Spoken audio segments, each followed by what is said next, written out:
அஸ்ஸலாமு அலைக்கும் வரஹ்மத்துல்லாஹி வபரகாத்துஹு. வணக்கம். மற்றொரு காணொலியில் சந்தில் மிக்க மகிழ்ச்சி. இன்றைய காணொலியில் ஆசிரியர் போட்டி பரீட்சையில் இடம்பெற்ற சராசரி சம்பந்தமான வினாவுடனை தெளிவுபடுத்தலாம் நினைக்கின்றேன். தற்பொழுது கோல் பண்ணப்பட்டுள்ள கோட் எம்எஸ்ஓ, அதே மாதிரி கஸ்டம்ஸ், அதே மாதிரி கமநல திணைக்களத்துடைய அலுவலர் போட்டி பரீட்சைக்குரிய வகுப்புகள் மே மாதம் 31ஆம் தேதியிலும் அதே மாதிரி ஜூன் மாதம் 1ஆம் தேதியிலிருந்தும் ஆரம்பிக்கப்பட உள்ளது. எனவே ஏழு குவாலிஃபிகேஷன் மற்றும் பட்டம் ஆகிய குவாலிஃபிகேஷனோட இப்போ கோல் பண்ணப்பட்ட பரீட்சைகள் காணப்படுகின்றன. எனவே எமது வகுப்பில் இணைந்து கொள்ளக்கூடிய விரும்பக்கூடிய மாணவர்கள் இங்கு பதிவிடப்பட்டுள்ள தொலைபேசி இலக்கத்தோடு தொடர்புகளினூடாக இணைந்து கொள்ளலாம்.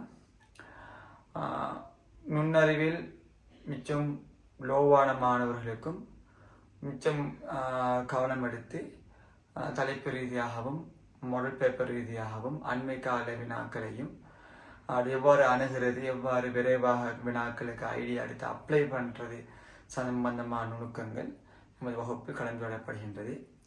மேலும் அடிப்படை பேசிக் தியரிக்குரிய வீடியோக்களும் பகிரப்படும். ஆகவே எமது வகுப்பில் இணைந்து கொள்ளக்கூடிய விரும்பக்கூடிய மாணவர்கள் இங்கு பதிவிடப்பட்ட தொலைபேசி இலக்கங்களோடாக தொடர்பு கொள்ளவும். நம்ம நேர காணொலிக்கு போவோம். இது ஒரு டீச்சிங் எக்ஸாமில் நடைபெற்ற சராசரி கேள்விதான். ஒரு வகுப்பில் 8 மாணவர்கள் பெற்றுக்கொண்ட சராசரி புள்ளி 50. ஒரு வகுப்பில் 8 மாணவர்கள் பெற்றுக்கொண்ட சராசரி புள்ளி 50 புள்ளிகள். அப்போ தெரியும், சராசரிக்கு நான் நிறைய வீடியோ யூடியூப்லையும் ஃபேஸ்புக்லையும் போட்டிருக்கிறது. சராசரி ஆண்டுனா மொத்த புள்ளியை மாணவர்கள் எண்ணிக்கையால பிரிக்கிறது. அப்ப சராசரி சமயம் மொத்த புள்ளிகளை மாணவர்கள் எண்ணிக்கையால பிரிக்கிறதா சராசரியை பெற்றுத்தர். அப்ப இங்க நம்ம மொத்த புள்ளியை கண்டுபிடிக்கிறதுக்கு என்ன செய்யணும்? அந்த சராசரியை மாணவர்கள் எண்ணிக்கையால பெருக்கணும். பிரிக்கவாறுது அங்கால கொண்டு போகும்போது பெருக்கப்படும்பா. அப்ப சராசரி 50 புள்ளிகள். எத்தனை மாணவர்களோட சராசரி 50 புள்ளிகள்? 8 மாணவர்களோட சராசரி 50 புள்ளிகள். அப்ப இதெல்லாம் நம்ம எக்ஸாம் ஹோல நம்ம இதெல்லாம் சாம்பாரிட்டு இருக்கிறதில்ல, மனசாலை எத்தனை மொத்தத்தை கண்டுபிடிக்கிறேன்னா சராசரி எண்ணிக்கையில பெருக்கணும். அப்ப 400 புள்ளிகள் என்பது மொத்த புள்ளிகள். இது எத்தனை பேர்? 8 பேருடைய மார்க்ஸ். 8 பேருடைய மார்க்ஸ் தான் 400 புள்ளிகள். அது 2 மாணவர்கள் பெற்றுக்கொண்ட புள்ளி 130. அப்ப அதுல 2 பேர் 130 மார்க்ஸ் பெற்றுக்கொள்றாங்க. மேலும் 2 மாணவர்கள் பெற்றுக்கொண்ட சராசரி 40. இந்த 2 மாணவர்கள் பெற்றுக்கொண்ட மொத்த புள்ளியா 130. இந்த 2 மாணவர்கள் பெற்றுக்கொள்ளக்கூடிய சராசரி புள்ளி 40. அப்ப சராசரி புள்ளி 40 40 அந்த 2 மாணவர்கள் பெருக்கும் பொழுது மொத்த புள்ளி வரும். அப்ப அந்த 2 மாணவர்கள் பெற்றுக்கொள்ள மொத்த புள்ளி 80 வரும். சரி, 2 மாணவர்கள் சராசரி தான் 40. அப்ப மொத்த புள்ளி 80 வரும். மீதமுள்ள 4 பேரில் 3 சமனான புள்ளிகளை பெற்றனர். எஞ்சிய மாணவர் அந்த 4 பேர்கள் 4 பேர்ல 3 சமனான புள்ளிகளை பெற்றனர்.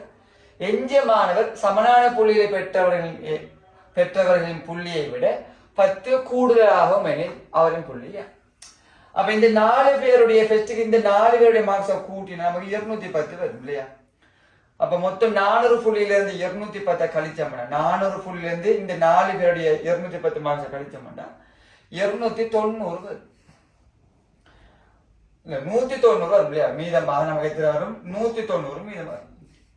இந்த 190 புள்ளியில 3 சமனான புள்ளிகளை பெறார். ஒரு ஆள் 10 மார்க்ஸ் கூட எடுக்க.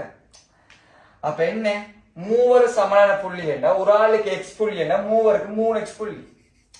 ஒரு ஆளுக்கு எக்ஸ் புள்ளினா 3க்கு 3 எக்ஸ் புள்ளி வரும். மீதம் உள்ள 10 மார்க்ஸ் கூட எடுக்கிறவா. அப்ப அந்த எஞ்சிய மாணவர் புள்ளி என்ன? எக்ஸாக 10ன்னு போடுவோம். ஒரு 10 மார்க்ஸ் கூட எடுக்காது.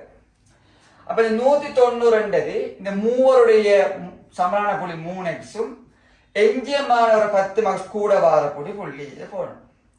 மொத்தம் 4x 10 வரும். அப்ப அங்கல போக கழிப்படும். அப்ப 10 அங்க போனா 180. 4x 180 வரும். அப்ப ஒரு x-க்கான என்ன செய்யலாம்? இது 4 பிரிக்கும் போது ஒரு x-க்கு 45 வரும். ஒரு x-க்கு 45 வரும். இந்த x என்றது அந்த 3 சமனாக பெற்ற ஓரக பெற்ற புள்ளி. ஆனா எஞ்சவர் இவங்களோட புள்ளியை விட 10 மார்க்ஸ் கூட எடுக்காரு. அப்ப எக்ஸுக்கு 45ண்டா அப்ப எக்ஸக 10 அப்ப 45ஓட 10 கூடா 55. மூணாவது ஆன்சர் விடையா இல்லையா? 55 விடையா வரும். இப்ப இது எல்லா பிள்ளைகளுக்கும் விலங்கணும், வீடியோ பாக்குற எல்லா பிள்ளைகளும் விலங்கணும் செஞ்சானது. ஆனா இதை மனசாலே பெருக்கி போகலாம், மொத்தத்தை காண்ப பெருக்குது பெருக்கி கழிச்சு மைண்டாலே செய்யக்கூடிய கேள்வி ஒன்று. அப்ப 55 மார்க்ஸ் விடையா இலவா பெற்றுக்கொள்ளலாம்.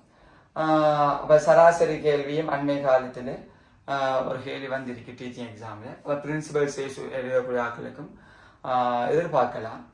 ஆகவே இந்த காணொலி பிடித்திருந்தா லைக் பண்ணுங்க, ஷேர் பண்ணுங்க, உங்கள் கருத்துக்களை தெரிவித்துக் கொள்ளுங்க. மேலும்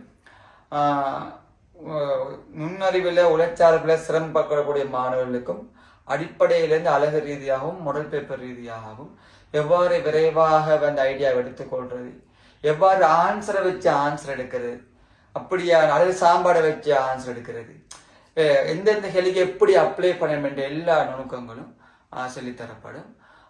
இந்த காணொலி பிடித்திருந்தா ஏனைய மாணவர்கள் பிரயோசனம் அடையக்கூடிய வகையில் ஷேர் பண்ணிக்கொள்ளுங்க. நான் ஜிந்தா முபாஸ்.